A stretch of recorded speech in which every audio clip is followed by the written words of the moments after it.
Hi, my name is Jerry Wise, and I'm a marriage and family expert.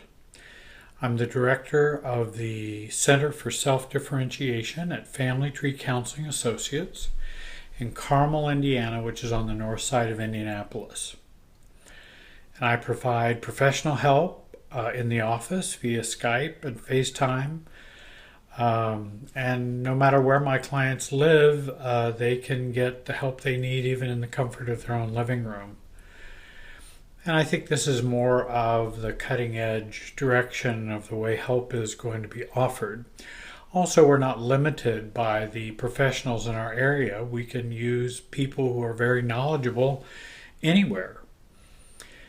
Today's video is entitled, "Is Your Marriage Big Enough for the Both of You?" I've been working with couples and families for over 35 years. And when I've worked with couples, I've come to understand marriages are like containers, which hold the selves of both spouses. And these selves fit neatly and tightly into our early married life. We have this container, often it's very small, and we fit ourselves into it because we're willing to do that during the honeymoon phase and early on in our married life. And we stuff ourselves into that and we mold ourselves together. We're very enmeshed, and we're happy at that point because we're okay and happy with that enmeshment, and actually pretty happy that we don't have much of a self for many marriages. Early in married life, we fit snugly into this container called our marriage.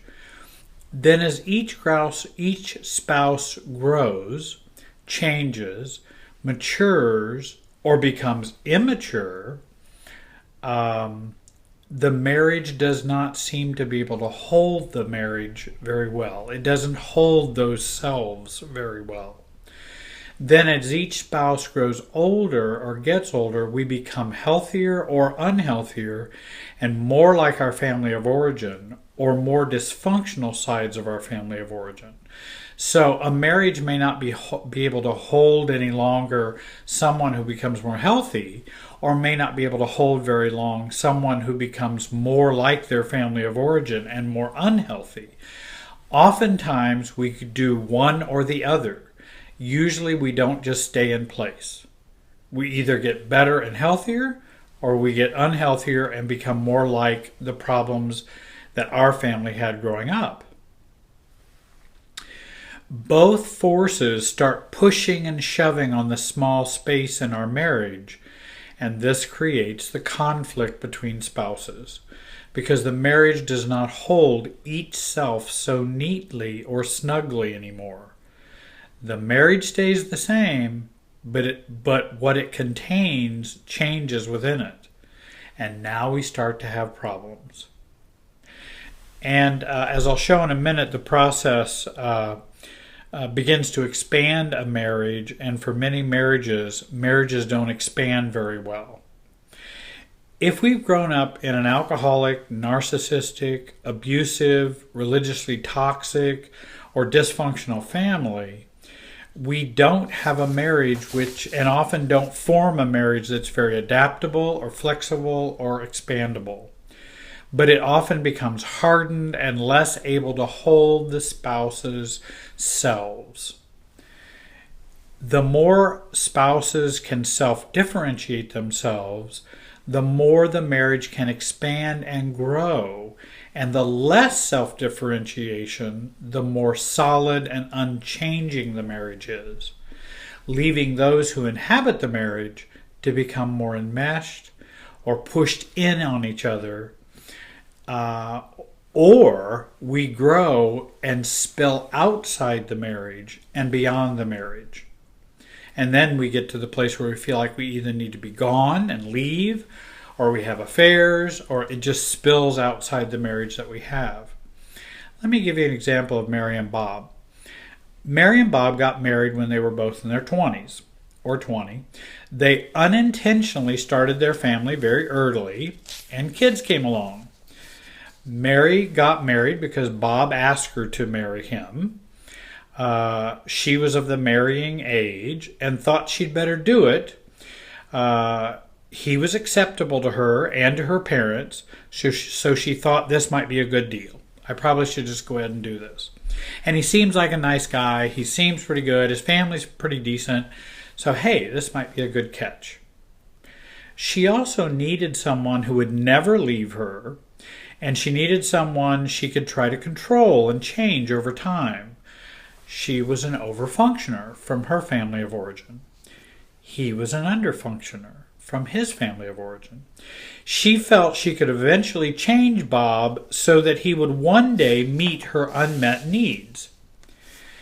Bob got married to have someone stabilize him and to have someone who would be ultra responsible and never leave him no matter what.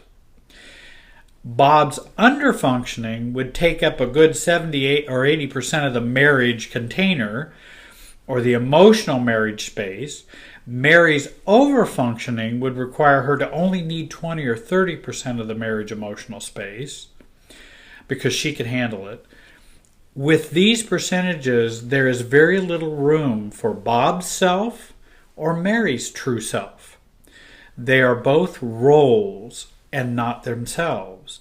They're playing these roles as overfunctioner, underfunctioner, controlling one, irresponsible one, needy one, versus having no needs one. And again, those are all roles rather than truly who we are. They learned this in their family of origins growing up. Now it's 16 years later and 3 kids later. They live and they have lived in a meshed marriage for all these years. In an enmeshed marriage, too much is stuffed into too small a container. This leaves little or no room for a healthy self. And how would I know that? Have you ever seen a couple in which one spouse starts to grow and find themselves? How does that affect the marriage as you've seen it? Most times it causes disruption, conflict, problems, because having a self disrupts that container and disrupts that small space and starts demanding or requiring a larger space to exist. The marriage isn't large enough to accommodate that at this point. And again, I'm not saying a marriage can't survive that. I'm just saying at this point, it really is a difficult push and pull. We stuff our marriages into too small containers because we're scared, shame-based, codependent, counterdependent, or adult children of dysfunctional families. When stuffed into a small container, something has to give. And it's usually the self. It's me. It's our authentic us. That usually is what has to give.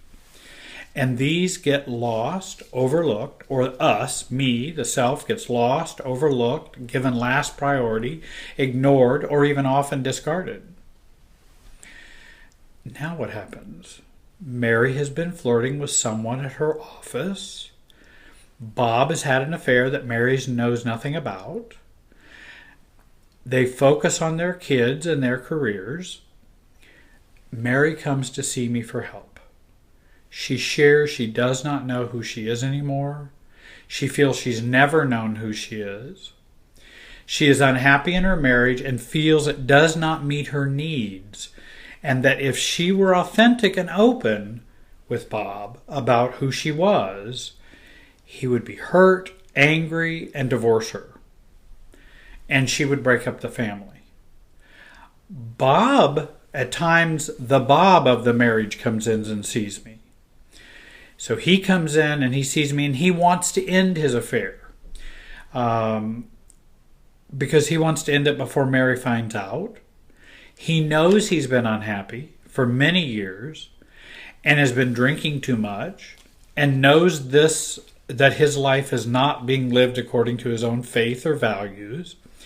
He cannot be honest with Mary because she will feel hurt angry, disappointed, and may divorce him if he's open and honest with her.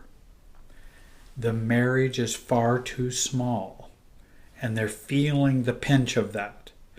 As they begin to discover who they each are, they find the marriage has been constricting and inauthentic and dishonest. They have little to do. They do little together. They hardly speak of anything but work and kids. Their marriage is basically in a small container. Then when you add kids, it oftentimes makes it even smaller. And so then let me tell you what gets left out of the container, even of the container of the family. The marriage gets left out. So the kids become the focus. The marriage becomes almost non-existent to not important. And by the way, the marriage was too small in the first place. Now it's even set outside the container because now we have kids. Jobs, kids, mortgage. And so what's left? Job, kids, and mortgage. No marriage, no self. Those things get sacrificed. In short, the marriage is no longer has two real people in it. And maybe for some marriages it never has had two real full people in it. It's so small it can't handle the truth, desires, fun, communication, pleasure, marital sex, or respect. It can't handle all that. Both Mary and Bob grew up in very dysfunctional families, in which each of their parents were trapped in a very small marriage, an inauthentic marriage, in which this small marriage did not nurture having a healthy self or a spouse being equal or truly being mature in a relationship. So now their marriage has become their parents' marriage. Far too small a marriage. So what are some of the signs of a marriage which is too small and does not allow the growth of each spouse? We have fights over many things. We have tension over constant push and pull for power, or who's right, who's wrong, whose will win out. Too small marriages are competitions. You can tell the marriage isn't big enough because they're competing. And it feels like a zero-sum game. There's only so much love to go around. There's only so much time. There's only so much money. There's only so many resources. There's only so much acceptance. It's all very limited, and I got to get my little share of it. So it's a marriage that's very much like a pauper. It's a poor marriage. It doesn't have much wealth, richness, wholeness, or a lot to it. Marriages that have codependency and counterdependency marital dynamic, that's a too small a marriage. Waiting on your spouse to change dynamic is too small a marriage. Worrying or obsessing over what will my spouse think or feel is too small a marriage. Tension, chronic tension over money, sex, parenting, in-laws, work is too small a marriage. You don't know who you are, but you want to find out. You have low self-esteem and low self-image. That will create too small a marriage. And certainly the over-functioning, under-functioning dynamic is too small a marriage. When we have far too many triangles with people beyond the marriage, in-laws, kids, friends, work, addictions, affairs, when it spills out in that way, the marriage is far too small. An over-focus on kids or become a kid-focused marriage, then I know the marriage is too small. Excessive neediness by one spouse, excessive distancing by one spouse or withdrawal, or someone appears to give up and just settles for the nothing that we have, that's too small a marriage. You feel you've outgrown your marriage or your spouse. One spouse is ready to leave the marriage at all costs. One spouse wants to save the marriage at all costs. Then the marriage is too small when you have that dynamic. We do not do self-care or have self-worth or own our own self-power or have self-love, and we do not know our own self-preferences, needs, or desires, because in some ways in our past they were never acceptable to know those things. So Jerry, what are you trying to say about small marriages? Marriages must accommodate two selves, not two partial selves. Marriages are not 50-50 propositions. They're 100% propositions. A marriage that's 50-50, I know, is going to be too small. Because what if someone starts to grow into needing 60? And there's only 100% for the marriage, so now I have 10%, I got to do something with it. It doesn't fit in our marriage.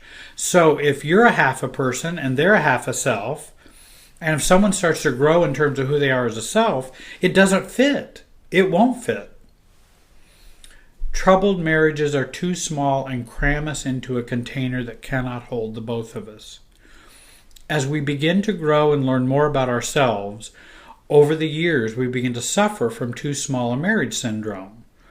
Because the more we start to know about each other, can our marriage handle the me who starts to know me and love me and care about me? Can a marriage handle that? Our marriages need to mature and grow along with us. So what does a larger marriage look like? It has self-acceptance, spouse acceptance. We enjoy and appreciate what our spouse brings to the relationship and know and accept what they don't or can't bring. Our essential needs are met by us, not by the other, not by our spouse. We are not relating out of our neediness, but out of our abundance. We continue to increase our self-love, self-awareness, and we become more self-differentiated. This allows us to accept our spouse and others more. I work to help couples enlarge their marriages and to include their true authentic selves in that marriage. So what do you do to enlarge that marriage? Stabilize yourself by focusing on your own personal growth and sense of self. I'm not saying being selfish. I'm saying being self-focused. There's a big difference. Heal your inner child issues. How were you hurt from the past and how you treat your inner child now? Heal your family of origin issues from the past and how you relate to your family of origin now, or don't relate to them. Heal your abandonment and your shame wounds. Increase self-care, self-love, self-awareness, and self-image. Obviously, I can't explain all the steps in a 20-minute video, and I apologize. But I wanted to give you some ideas as to how to think about marriages being so small and how they can become larger. If you'd like to learn more about enlarging your marriage, doing self-differentiation work, and by the way, you can go online and look up self-differentiation. You can listen to some of my other videos. I have over 100 videos on YouTube, and I talk about that dynamic and concept a lot. If you want to heal your inner child, if you want to get your family of origin out of you so that you can be you and have the marriage you want to have, contact me for an appointment and begin your process of finding healing and recovery. Don't stay stuck in too small a marriage. You don't have to. Neither you nor your spouse have to. Enlarge it and see what a difference it can make. You can see my contact information on the screen. That's my phone number and my email address. If you want some free resources on these topics, I'll send them to you for free. Just send me an email. I hope you'll join our YouTube, Facebook channel, the Family Tree Counseling channel. And I want to thank you for watching today and have a great day.